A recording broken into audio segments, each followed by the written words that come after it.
of our newspapers, weekend newspapers, that is. And for this conversation, I'm joined by Clive Ndou, politics editor at the Witness newspaper, that's down in KZN. Babalo, Ndenze, Eyewitness News senior reporter, also joining us, including our very own politics editor, Ngalwa. Gentlemen, thank you very much for making time.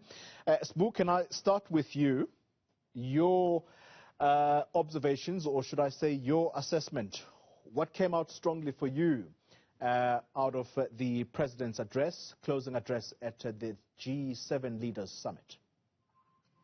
Well, Kole, I mean, we do know that the President went into this meeting having advocated for the suspension of intellectual property and the patents of COVID-19.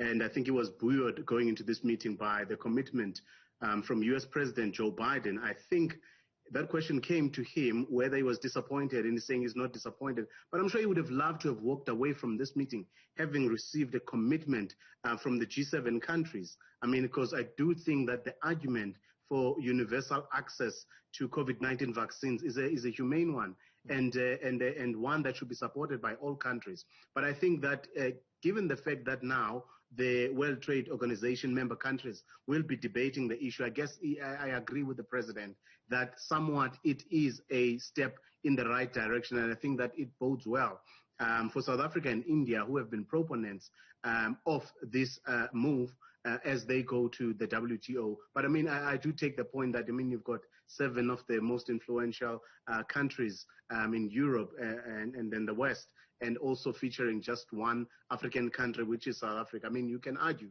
that South Africa continues on the path as a seed to be seen as a beacon of the light in developing countries, especially knowing that this is a position that has always been there, where the G8 countries, in fact, they were previously called the G8 before the expulsion of Russia, in owing to the issue over the Crimea border.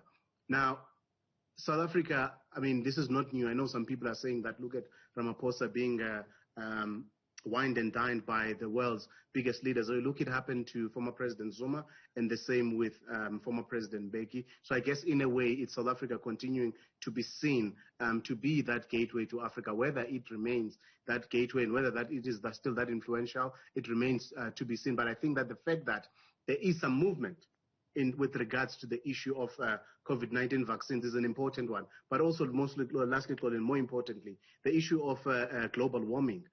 South Africa has always been arguing with the rest of the developing world that in as much as there is general commitment to the reduction of CO2 emissions, that developing countries be allowed to move at a much slower pace, and also to still be to not be in a way held up to the same level of commitment as the developed countries, because the biggest emitters in the world are not developing countries. Africa is but just a small fraction of those emissions. So in terms of moving towards a greener world, that developing worlds must still be allowed to move at a slower pace, where their development is still put ahead of that. But there is a bigger commitment from the bigger countries. That position has not changed at all, and we had the President also raise that here. Yeah, Sbu, you've touched on 2 critical points, and that is the issue of vaccine manufacturing, the kind of commitments that we need to get from manufacturers in as far as intellectual property rights. You're also touching on the issue of climate change. Clive, let's talk about the President also using this particular summit to try and pledge, or to try and garner, I should say, financial support for the countries on the continent, not just South Africa. Speaking about the IMF special drawer or drawee rights, and he spoke about, I think, an amount of $160 billion that is being proposed there. Do you think the continent might stand to gain from the President's trip to the G7 summit?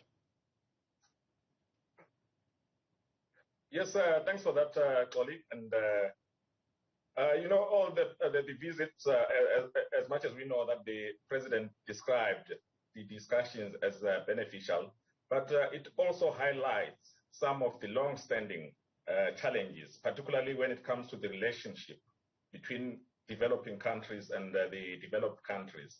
And if you look historically, the issue of supporting Africa in terms of addressing its challenges and also the goal of achieving equality in the world, it remains elusive. And if you look at even today, that there are still just commitments that are being made to say that the developed countries will assist. But so far, nothing really has been forthcoming. So it just shows you how difficult it is to address the issue of inequality. But having said that, with President Ramaphosa's stance on issues such as reforming the economy, dealing with corruption, one hopes that that will really get a positive response from the developed countries. All right, Babalo Ndenze, let's then get into some of what is contained in the newspapers today. I want to start with the City Press newspaper. The headline there, President's foes to resist CR capture. As Ramaphosa camp aggressively consolidates grip on ANC, Zuma and Magashule backers plan a fierce fight back in the coming week. Your thoughts on that particular story, Babalo, before I poison your mind about a particular question that is niggling my mind here. Yes, indeed, Polly. The City Press does write about, this an all-out war, when the national officials of the ANC, will meet with the MK-MVA and the MK National Council. And, the ANC says that the MK Military Veterans Association must really amalgamate with the rival MK National Council. And in the Sunday Times today, Kebi Mapatswe, the MK-MVA president, tells Chris Barron that, it's really for unity. But he says, this unity is not really an event, but will be a process. And this process will obviously include verification of members of the MVA, beg your pardon, to see whether they are really legit and are indeed former MK. Because, you and I will know, Polly, that we've seen footage over the years that some of these veterans, look no older than we do. So there will be this verification. So this is going to be an interesting one to watch. As far as the MK-MVA is concerned, Kebi Mapatswe says this is really to make sure that the database is clean and that anyone who gets welfare must make sure that they are indeed former MK. So it's one to watch. There are talks of, MK-MVA being disbanded, also doing the rounds. And we know that this week, we did see some emerging splits, where we heard Kebi Mapatswe again distancing MK-MVF from these so-called RET forces. And we know Carl Niehaus, who according to Kebi's self-appointed spokesperson, is also at the center of this so-called RET faction. So people are becoming isolated in that part. So it's really interesting to watch as far as this week's meetings with the national officials goes, Tony. Yeah, well, if the story in the City Press is anything to go by, it looks to be a very heated meeting, because there are also suggestions that this decision to try and dissolve the MK-MVA may have been done without the chair of the Defense Subcommittee, Tony Yengeni, who heads up that particular subcommittee in the ANC. So it's going to be very interesting indeed. Smoo, let me use the word capture as outlined in the City Press headline there. I want to use it in the context of the power announcement that was made this week by the president. And Theo Fenter, who is a political analyst that was interviewed in the very same paper on the energy story, the ESCOM story, he says the power announcement must be seen in conjunction with the sale of the majority stake in SAA as an indicator of a fundamental shift in the ANC. What kind of capture is being alluded here in as far as President Cyril Ramaphosa's leadership of not just the ANC but also the state? Well, without borrowing from the City Press, I think it's safe to say that South Africa is under pressure in terms of energy generation.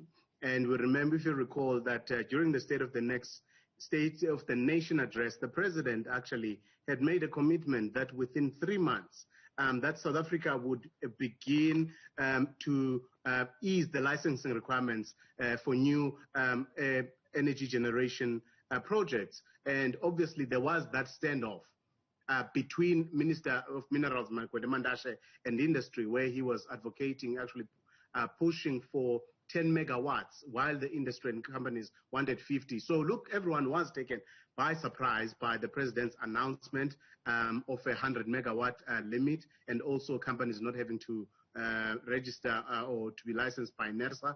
Look, that was it. And for economic liberals, that actually would have been most welcome. But I do think that it did probably have to do with the fact that the president was also preparing to go to the G7 summit. And we've seen in the past presidents have done where they've taken bold decisions before going to meet international leaders. And I think also it would have been important for the president to do that, given the fact that Africa's position and that of South Africa and the developing world insofar as cleaner energy is concerned has always been that the developing countries aren't committed to cleaner energy and also the reduction of CO2 emissions. And I think that the new generation that will be added into the grid will probably from those sources like wind and also solar.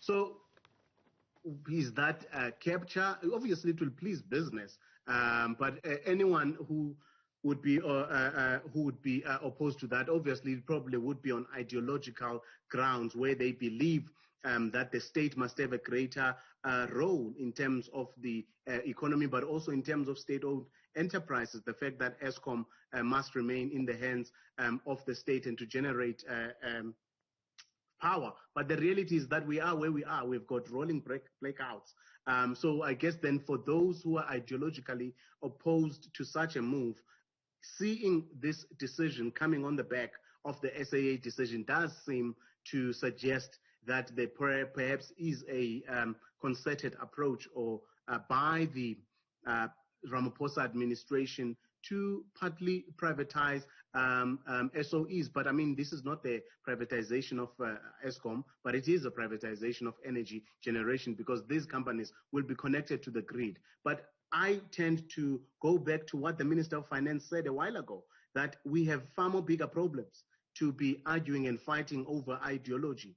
Rather now we need power more than we need ideological leanings and interpretation of our problems. Yeah.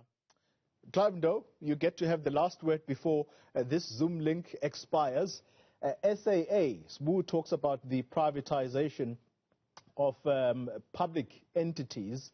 There we go. We have SAA, which now has a strategic partner in Takatso Consortium. Your thoughts there? Yes, we know that within the ANC, there has been this ideological struggle with, at all material times, sections within the party really being opposed to privatization, which is similar to what we had now about the SAA. And on the other hand, we also have a section which is more supportive of privatization. And then at each and every point, whoever prevails depends on the balance of forces. As we have seen with Ramaphosa coming in with kind of an agenda that says the economy, there is a need for reform and all those kind of things. So it was really something that's expected that he will make under his government. There will be those kind of changes where for an institution, a parastatal such as SAA, which it is known for several years, have been really being mismanaged, making massive losses. So at one point or the other, it was expected that the government will really have to think its strategy. And hence we see this move now to privatize it. So in my view, it's not surprising at all, given the background that we have about SAA, and also this privatization is something which sections across the country, including NGOs, opposition parties, they have been calling for. But now what we all have to watch out for is to the reaction from forces within the ANC, including its tripartite alliance, to say going forward, how will they respond to the government's move?